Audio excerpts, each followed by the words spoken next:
Good morning, or afternoon rather. Let me scoot the chair back. Good afternoon, boys and girls, and mommies and daddies, and grandmommies and grandpuppies. Today's story is about the new teacher. Ooh, wonder who's going to have a new teacher. Well, of course you know who's going to have a new teacher. It's the gang. They walked in bright and early this morning, and there was Miss Eileen was not standing there in her class like she's supposed to. They did not know who this lady was. And she introduced herself when they all sat down. And she said, "Hi." She said, "I'm your teacher for this whole week." Oh, my heavens above. Miss Eileen was gone away for a whole week? What happened? What happened? And so Allie the alligator, he was quite nervous and he was quite interested. He raised his hand and he says, "May I ask where Miss Eileen is, please?" And the lady smiled very sweet and very nice, and she said yes. She said she had a little accident the other day. She fell down the stairs and she broke her leg, and so she is going to be home for a week, getting her, her leg rested and taking some what they call rehab, and that's going to help her learn how to walk with crutches and everything, and then she'll be back. And she says, "My name is Miss Francis." Oh, okay. Well, the girls liked her right away because she was very nice. She was young, and the boys hadn't made up their minds yet. They were going to see what she had them to do. Did she have them work real hard, or was she mean to them, or what, things like that. So she said, okay, she says, "I'm going to call the roll, and then we're going to have the Pledge of Allegiance, and we're going to have the Lord's Prayer, and then we're going to start with our lessons." And she says, "Miss Eileen has already gave me an outline of what you kids should be doing." And Wiggly and Piggly and Squiggly looks at each other and they go, "Uh-oh, spaghetti-o." So they can't get away with anything because Miss Francis already has written, Miss Eileen wrote Miss Francis, like a letter saying, okay, the kids do history at 10 o'clock and at 11 o'clock they do mathematics. And so she already had all this written down. Well, it got to be toward lunchtime, and they all went to lunch, and they're all talking at the table about Miss Francis. And so the general consensus was that they were quite happy with this new teacher, that she had kind of surprised them, that, she wasn't mean and she wasn't grumpy and anything like that, and so they thought maybe that she would be okay. They weren't too sure, but so far she was okay. So they come back to class, and she says, "Now, boys and girls, according to Miss Eileen's paper, you have a test coming up in English." Oh boy, now what? And she said, "But I think we'll do that test tomorrow," because she said, "I don't even know what you have done in English." And she says, "I would like to know first, how you do your English and what do you know in it and everything like that." So they kind of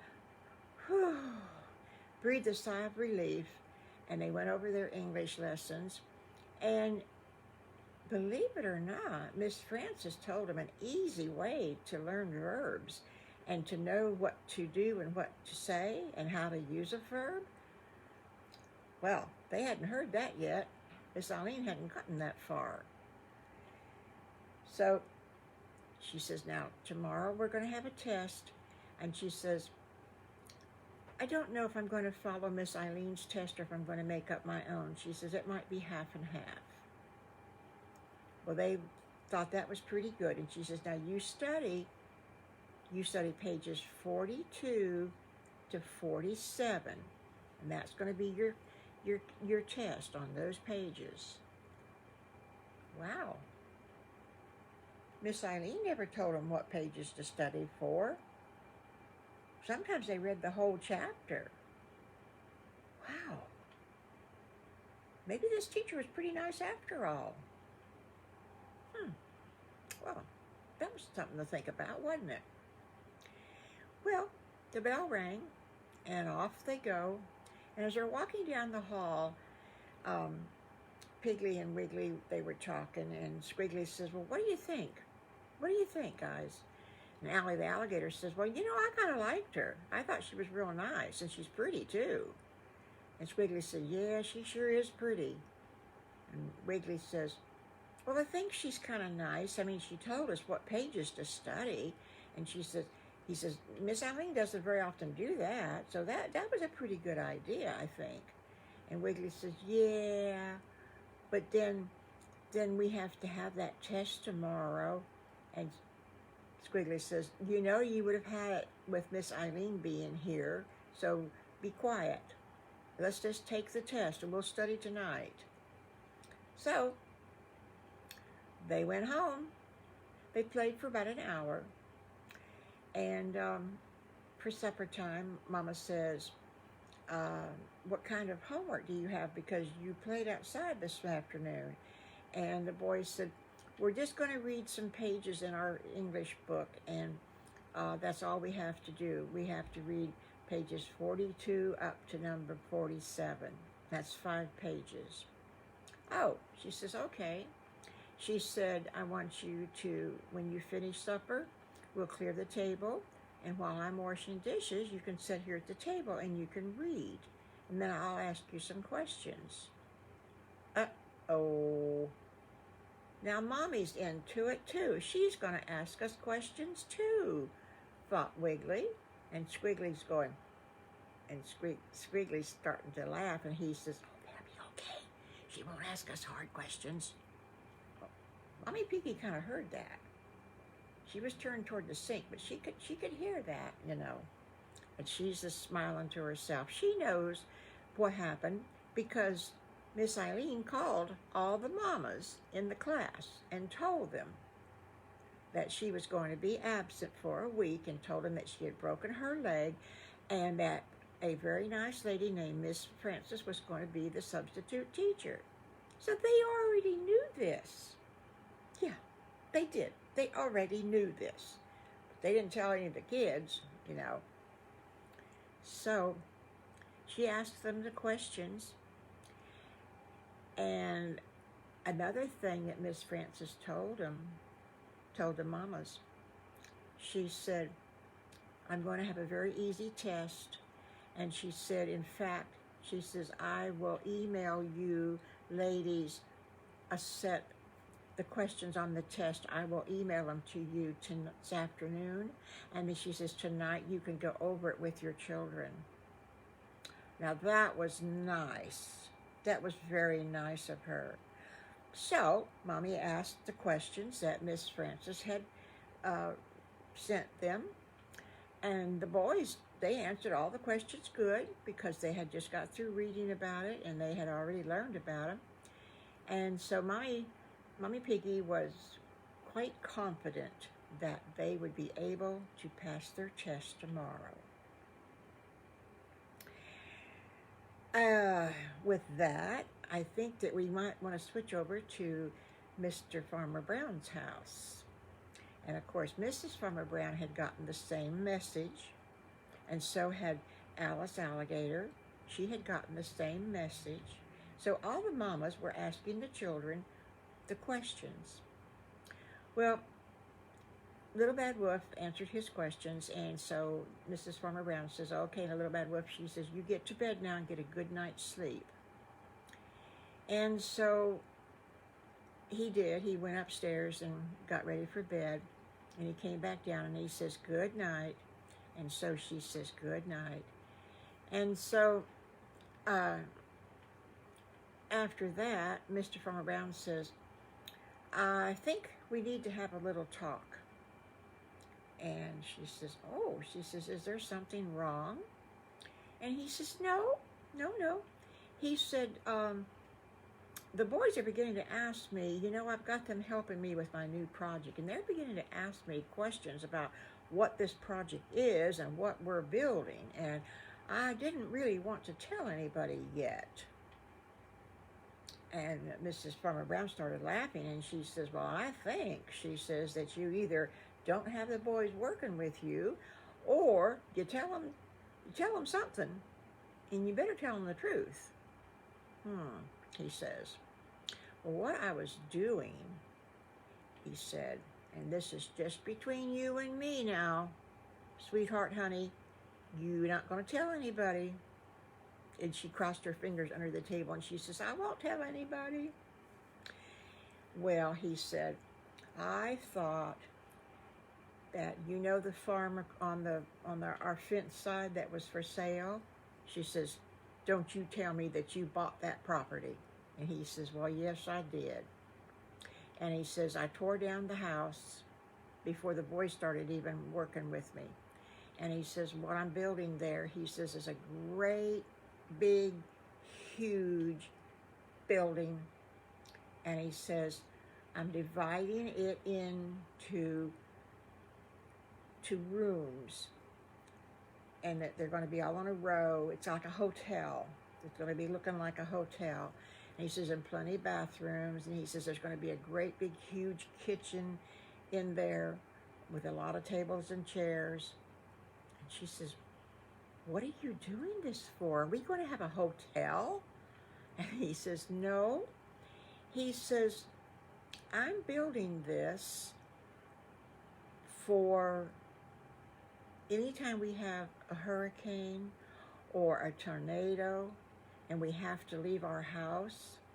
This building is going to be storm proof.